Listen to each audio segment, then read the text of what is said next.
Pemirsa, kesulitan air bersih yang dialami warga Kenten Laut Banyuasin untuk dapatkan air bersih dikarenakan kebocoran pipa transmisi PDAM Tirta Betuah, dan saat ini petugas masih melakukan proses perbaikan pipa tersebut.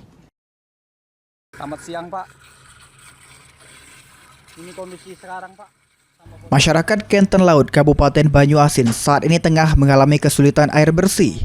Hal tersebut mendapat tanggapan dari Direktur PDAM Tirta Betuah yang menyebutkan beberapa penyebab sulitnya air bersih masuk ke wilayah Kenten Laut.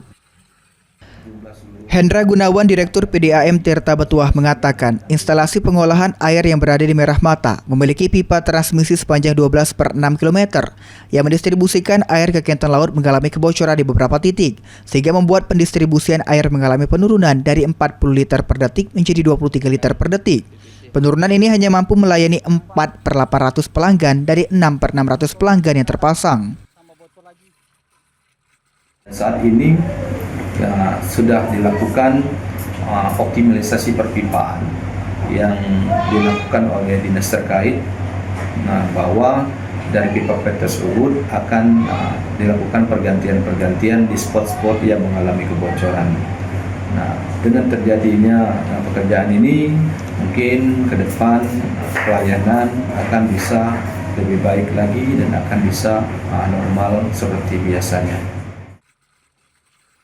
Hendra Gunawan juga mengatakan saat ini dinas terkait sudah melakukan optimalisasi pipa dan akan segera diganti beberapa titik yang mengalami kebocoran.